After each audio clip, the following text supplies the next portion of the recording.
So welcome everybody to the PacFW B08 and U19 rec parent meeting.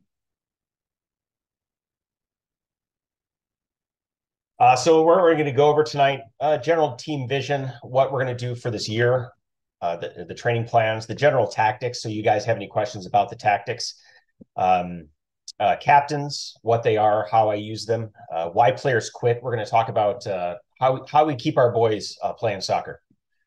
Health and safety, obviously, important dates and play metrics, our communication service, uniforms and training equipment, and parent expectations for game day. So what my expectations for you and your expectations for me as we approach our first game.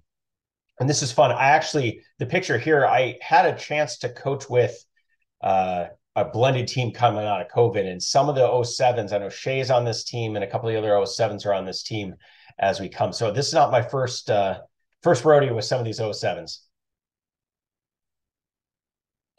So coaching staff, you might see my official assistant coach is Jeffrey Edmond. Is Jeff here?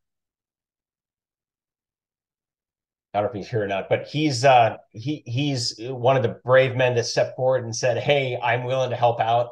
And given the fact that we have two 17-man squads, yeah, I'm gonna need help. Just organizing, keeping the guys. Once they get going, the boys are very good, and I don't need them for minding the boys' behavior or anything like that. What I need is just help setting up the fields, getting the boys playing the small-sided games and going from there. On Wednesday night, we had the great pleasure of having Darmany Jones come. He was coached the squad, the U19 squad back in the spring. Now, this was great. Some of the kids actually asked me to ask him to see if he would help. And out of the kindness of his heart, he came back. He knows soccer. He and I actually coached together when I began my coaching journey 9 years ago. So we've known each other. He's a great guy. He also is a referee. His son, however, plays Premier, and it's his senior year, and so his priorities are with his family, as they should be. And so he's going to be around just to help out when he can. And any moment that he's on the field, he's going to give some great insight into the game and is going to help out. Eric Robbins, he's the coach of the U19 squad that practices right before us. He will also pop in occasionally to help out. Eric and I have been coaching together for the last 4 years, and we coach the same style, we coach the same lesson plan, and we coach the same formation. So it's really easy to kind of integrate if I need some help to Eric to come up. Goalkeeping coach is Jared Bagogi. That's Eric's assistant, and we're trying to negotiate some time prior to our training for the goalkeepers to come together and to actually do goalkeeping. Jared plays a lot of goalie. He has been for the last 20, 30 years.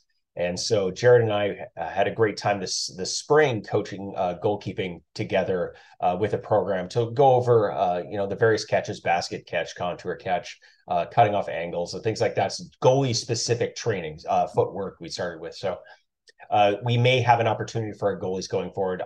I don't want to announce it other than we're trying to get something together. And then Jenna Martinez, my boss, I did invite her here tonight, so I don't know if she's going to pop onto the call or not, but she may be around as well. So my name is Matthew Kahn. I have a C license right now. I'm a United Soccer Coast member. I've been doing this for 9 years. I also have a certificate from the National Federation of High School Associations. I've got my goalkeeper diploma. I've got all these certificates and diplomas for coaching. But I started out just like all the other boys. That's my picture for my U7. So I started playing when I was U6, and I played all the way through U19. I played select for a while, and then, but the question is, did I really ever learn how to play soccer? And that's kind of how I started my coaching journey. And I was looking for answers to questions I had when I was a child. Why am I running laps? Why am I running stairs? Why am I not touching the ball? And that's kind of how my coaching philosophy kind of grew up of just my personal experience going through playing 12 years of soccer, over 12 years of soccer. So Which brings me to our team vision. This is the vision for all my teams, is that we maintain a high level of motivation and participation through fun, interesting, and mindful activities. Every meeting greets us with new opportunities to learn, meet new friends, and strengthen the team. We'll continue to grow so that in our own personal journey of soccer, we are equipped to succeed in our future endeavors and continue to love the game. My goal is not to go out there and win every weekend or even win any given weekend. My goal is so your child loves the game of soccer and wants to continue to play and be involved. Get up 6 a.m. on Saturdays and watch the Premier League, watch the Bundesliga, watch whatever league, go to the Sounders game, go to the Stars game, enjoy playing soccer so that when his friends get together and, they got nothing to do, they whip out a ball and play soccer. That's my goal. They love the game. So training plans for the season. I follow U.S. Soccer's play, practice, play method. So that means that we start with small-sided games, and then we go into the meat of the course, and then I allow them at the end to play again and to show me whether or not they've learned their lesson from the training section. There will always be a topic. I always, beginning and end at the any training session, so that you can ask these questions too of your player. Attacking in a third of the field, or defending in a third of the field. So it's like defending in the initial third. That's what the topic of the night tonight. So everything will be structured around that topic. So the first play section is generally warm-ups, a lot of small-sided games that bring out the topic. This last night, what we did is that we did attacking in the middle third. I specifically wanted the boys to focus on the central diamond, which is the heart of our team. And I noticed that some of the boys were not scanning the field and making soccer decisions in a timely manner. So the small-sided game at the beginning forced them to look at a target man with a flag up to call it the color before they receive the ball. So it forces them to change their body shape and to scan the field to get information to make the correct soccer decision. And that was essential 4v2. In the practice phase, expanding that to the full width of the field, you now had to bring the ball rather than from target man to target man in a small-sided game, to do it from the back to the initial or so the final third. Specifically a specific pass that I'm looking for as we develop our style of play. And then finally, we're going to scrimmage and just let them play. See if they can show me what they want to do. And right now we're scrimmaging the U08s versus the U19s, and that may change. I may do the back line of the 19s versus the back line of with the attacking of the U08s. It just depends on how I feel that day. Now, this is what I can do for parents, or what you can do for me for the warm-up phase. Because we have such a narrow time margin between when Eric's team gets off the field and when we start, I need about 5 minutes to set up these games, so that we have a neurodynamic ACL tear prevention warm-up that the captains lead. And I really, really want everybody to be there ready to go between 6:20 and 6:35. So the captains run it. So they're off running that ACL prevention neurodynamic warm-up. So I'm out there running around with cones and pugs trying to set the fields up. So when they're ready to come up all warmed up, they're ready to go about 5 minutes in. So we're not losing any time, because what I'm trying to do is make sure that your player spends as much time with the ball in the hour and a half that I have them with 2 days a week. So like I said, that just gives me a few minutes to make the transition. What you will not see in any of my training sessions, players running laps, static stretching. I rather do dynamic stretching than static. Players running hills or stairs. We have a beautiful hill there. They could be running it. I've seen other teams run it, but we're not going to be doing that. Lines of players and players dribbling through cones. So you won't see many cones out there for practice like that. One of the guys that I've learned from, he's a European coach. Running around the pitch only teaches you how to run around the pitch. It doesn't teach you soccer. There are no cones in the game of soccer. So if you see a coach out there, dribbling through cones or whatever, this is what you have to understand. There are no cones in the game of soccer. You go to a Sounders game, do you see any cones in the middle of the field? No. So once again, those are the questions I always had growing up, and I started finding these solutions as I started my coaching journey. So what we play is a 4-4-2 narrow diamond. Please, please, please have your players learn the numbering system, because it's so much easier for us to communicate back and forth in the heat of a match. Just a number: 2, 4, 5, 3, 6, 7, 11, 8, 9, and 10, 8, 9, and 10. We do not play with wingers. Our main central midfield is a narrow diamond. We're trying to protect and control that middle of the pitch so that we can dictate the pace of play and what we want to do with the ball. Our striker pair up top, I want them dynamic, moving along that back line, and we're going to try to get them to have good hold-up play. At this speed, most of the guys are at this age, most of the guys are around the same speed. I don't expect the strikers to really beat the defender one-on-one. If that can happen, great. But we want to make sure that if we can't do that, we have a backup plan. We're looking for short, accurate passing to unbalance the opposition. And we want creative players. We want players to take ownership of the game and what they see. So when they're making their soccer decisions, they can try to see the game 1 step, 2 steps, 3 steps ahead, so they can bring the ball from the back to the front, so they can, have a good opportunity to score. And the back four allows us to shut down an opposition's crossing game. So with the 2 wide players, either covering the person who's trying to cross and any lagging runner, and the 2 center backs in the middle, really locking down that dangerous area right in front of goal. General tactician. So what I will share with everybody, I have a YouTube channel, Soccer Coach Kahn. I try to tape all the games. There's on the website, or on the YouTube channel, you'll find game films, analysis videos, formation videos, so they can learn about the formations, skills videos, and parent videos. Everybody by now should have already watched all the formations videos, so they can understand what their roles are. The analysis videos will come out as I break down games. I don't break down every game, probably I'll do one team every other week. And then the game film, I'll try to get, generally they come up Monday morning or Monday evenings, by the time I get them back from Denmark. And then by the time I load up to YouTube and kind of do all the editing, it's generally about Monday evening I get it out. Just to give you an example.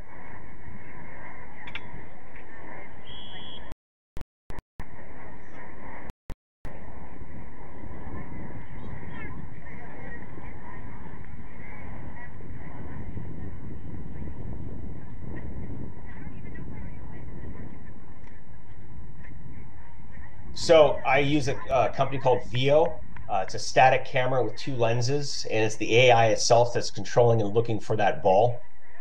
So this is kind of what the boys will be looking at. And I'm going to ask them to watch the game for the topic of the game. Every game has a topic, and we're going to try to improve based upon the topic of the game. So captains. Captains are selected by their peers. They should arrive early to training into the games. They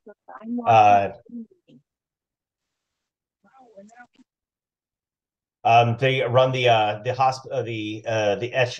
HSS neurodynamic warm-up before training and games. They are encouraged to their teammates. They help facilitate the drills, lead cleanup, and leads the cheer and the standard match day duties. I rely on my captains a lot. Especially those captains have been around me a lot. They know what kind of drills they are. They can see a drill on the ground just by how I've laid out the pennies. They're like, I know what this is. I can run it, and they just start. And if I'm setting up 4 fields and the first one's done, they can populate that first field for me. So why players quit? Our goal here is to make sure that we have players that stick around and want to play. So it's no longer fun. We want to make sure it's fun. That's one of the reasons that we do these small-sided games. So training is fun. They want to come to training. The greatest thing ever as a coach to hear is when we're done and I tell everybody to clean up, everybody's like, wow, that I feel like we just started. Like that was so much fun. That was a great time. So that's what I can do to just try to make sure that your players are having, that are having fun.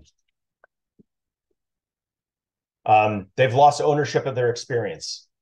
So that means obviously they don't want to be there, or they're just like going through the motions. Oh, I play soccer, so I just have to sign up this again and I'll just kind of play again.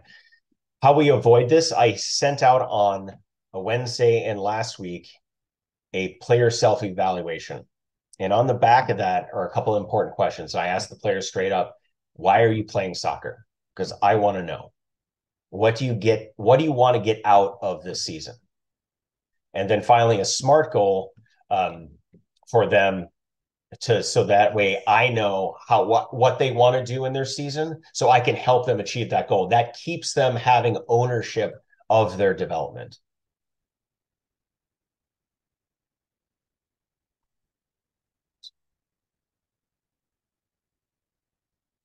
They don't get playing time. Everybody gets the same amount of playing time. You can expect your player to play at least half. The only reason your player isn't playing in a rotation is probably because they're either injured or they asked to come out. And that still happens at this age. So it is what it is. But I'm not looking to win. I'm looking for these players to develop, and I have a better chance of developing my lower end and middle range players on a bell curve than I am if I only focus on if they only focus on the upper echelon, if they only give them playing time. So everybody has to play. They're afraid to make mistakes. I want creative soccer players that are willing to take chances and willing to make mistakes. One of the things I always says, I saw your decision. That was a good soccer decision. Now let's focus on what the soccer action was. Or if they didn't make the right decision, it's a lot of open-ended questions. Hey, how did you come about to make that decision? I'm not there to yell at your kids about telling them how they're stupid they are and about how bad the mistake was. I want them to challenge themselves and push themselves. And if they do that, they are going to make mistakes. And that's awesome, because that's what I want to do, because you learn more from your mistakes than if you were just had a one-trick pony, kept on doing it over and over again.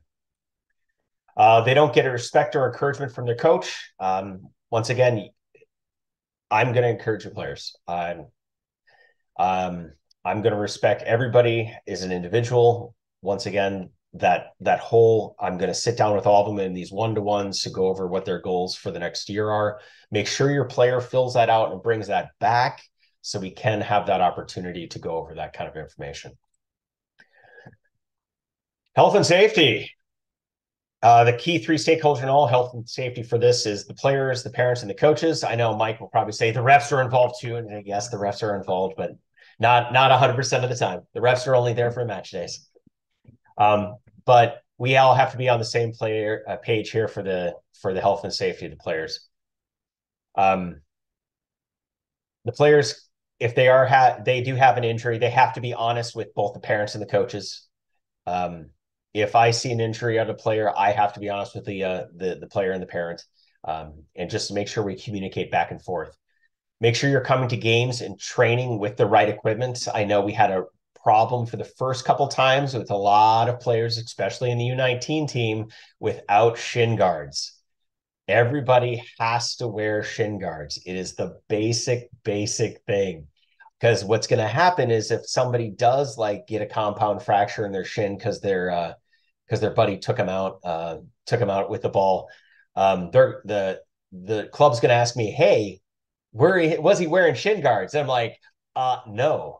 And that's going to be bad on me, because I'm forced and required to have them wear shin guards. And if they don't wear shin guards, they don't get to play.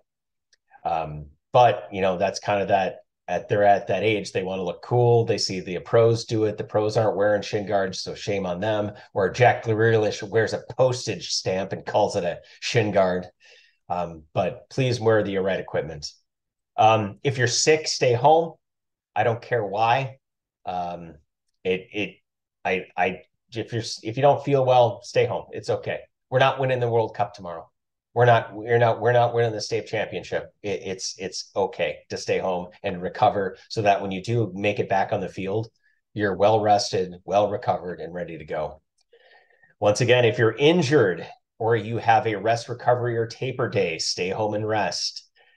We have a lot of high school athletes on our team. That's one of the reasons why I love this program, is because we can still play club soccer, but at the same time allow these kids to go out and explore other sports and play for their high school, which I find really important. However, if they have to take ownership of that, so if they have had a huge cross country meet the day before and they need a rest day, yeah, let them rest. Or if they have a huge cross country meet the next day and they need a day to taper or to rest prior to, yeah, go ahead and rest. I'm okay with that. You're not losing game time because you didn't come to practice. Just as long as you communicate with me. And if you're injured, do your PT. Go back to when they were like 10 years old making a sticker chart. Give them a reward to do their PT, because nothing's better to get them back healthy and never to have that injury again, or hopefully not to have that injury again, is to do your PT. Concussions, everybody who did the concussion training or the click box, I hope. We have a protocol that I follow if there is a head injury on the field. If they do show signs after 5 minutes of several symptoms and the protocol has been followed and they are supposed to then go see medical attention, they cannot come back until I see a doctor's note.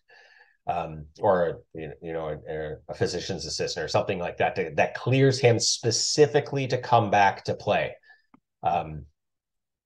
If they came out for that reason. So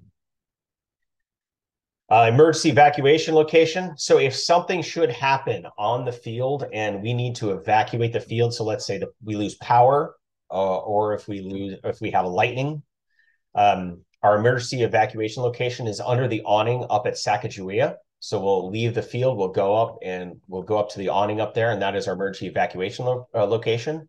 Our lightning protocol is that we have to wait 30 minutes before returning to the field. So if we do have lightning in the beginning, we will wait up at the emergency location.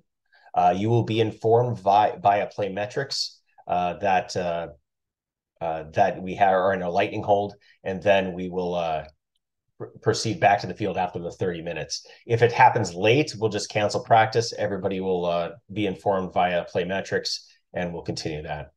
Lightning's rare, mostly in the spring. And safe sport. As a coach and somebody who is a required not presenter, a required somebody who has to by law follow the safe sport protocol, I cannot be alone with your children.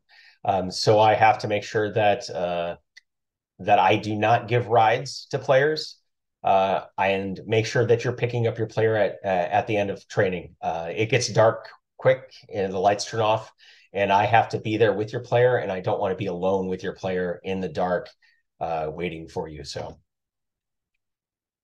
important dates right now. Game starts Sunday. There's no date set yet for pictures, so hopefully it'll be a late October, November once everybody's stuff comes in. Playmetrics.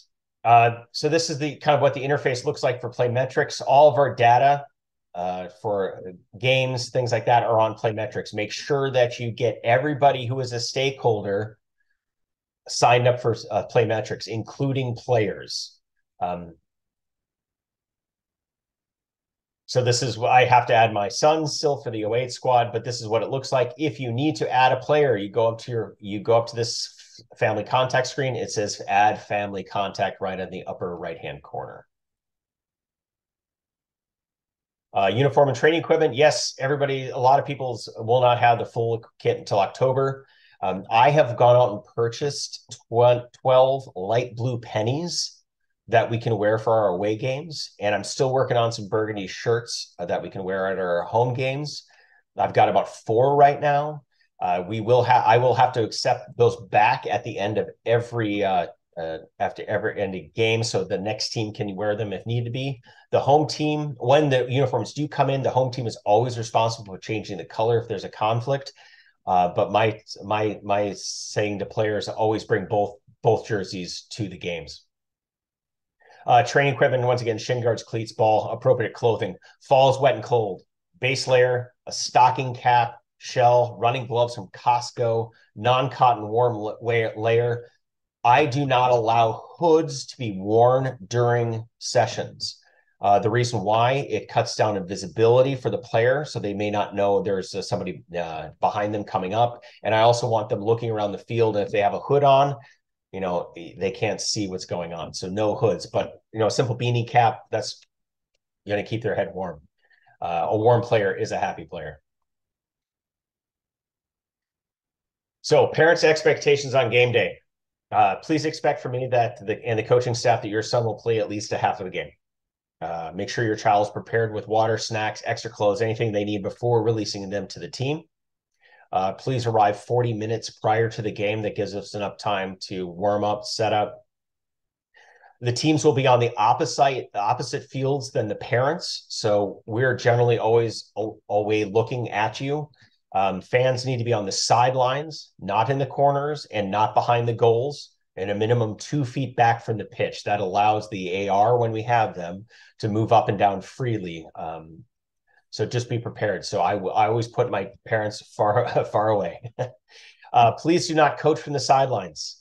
We are trying to make sure that your players are making autonomous decisions on the field regarding their soccer game that they are playing. We will not tell them when to shoot, where to pass, and things like that. We will reward and cheer for good actions and good decisions, but we are not going to play them like we're playing FIFA career mode. Okay. Please do not criticize the game officials. So the quickest way for us to forfeit a game is to get out of hand. Any cards happen, come to me. So if the parents get it unruly, I get the card. And after the second card and I get a red card, there is no adult who is licensed to be on the field with your player, and the game is an automatic forfeit. I don't have an assistant coach to fall back on for at least the 08 squad. If Jeff's there, then I do. Remember that pressure from parents and coaches is a major reason that kids quit sports. And remember the phrase, I love watching you play. So I want to leave you guys with one last thing. This is from the Canadian Sports League. Thinking about what would the kids do if they treated us the way we treat them? License and registration, please. Sure. You know you made an illegal left turn back there? No, I didn't know that. Oh, you've got to be kidding! That call stinks! You stink! Right, Dad? Tell him. You're not just gonna sit there and take this, are you? Stand up to this moron! Tell him that call was crap! Don't hold back! Let him have it! What are you looking at, loser?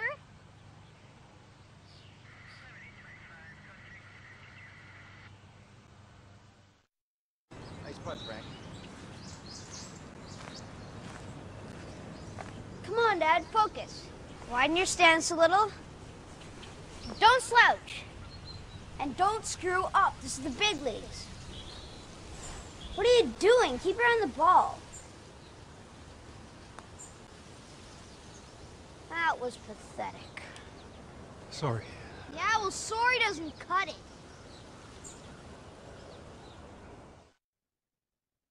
Okay, so I only have a couple minutes left. Does anybody have any questions?